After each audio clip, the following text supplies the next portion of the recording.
Adi, mon ami, la vie dans le village est devenue presque impossible. En plein désert, pas d'activité, pas de travail, nous avons fini l'école et après? Et après, qu'est-ce que tu penses faire? Nous sommes des garçons adultes. Suivant les traditions du village, nous devons être responsables de nous-mêmes.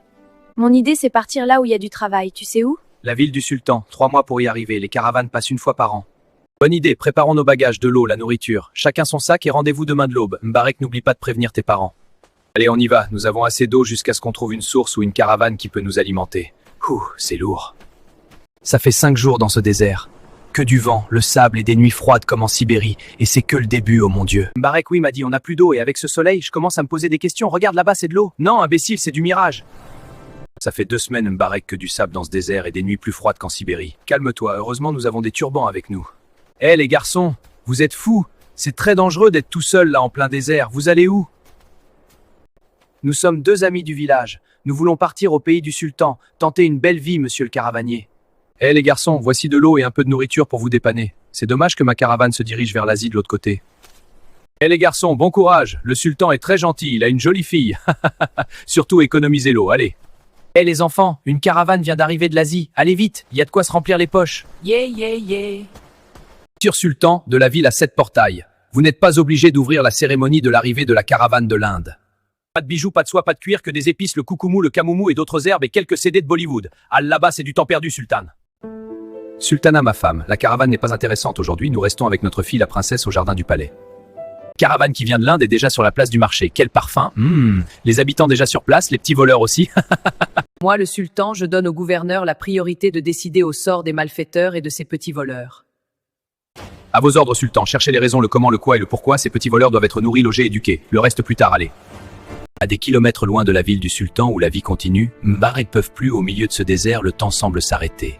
Alors ils trouvent une grotte de sable et décident de se reposer. Ils n'ont que des morceaux du pain plat et quelques gorgées d'eau.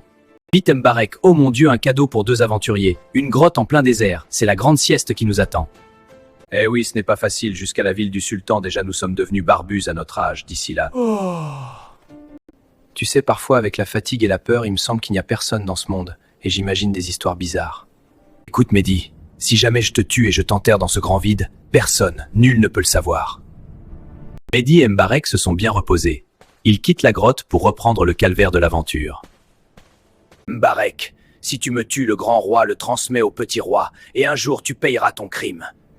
Mehdi, plus tu me racontes tes contes de babanou et des sorcières, plus j'ai envie de le faire. Couper ta tête et t'enterrer dans le sable. Arrête, ne me tue pas, tu vas le regretter plus tard. Non, non.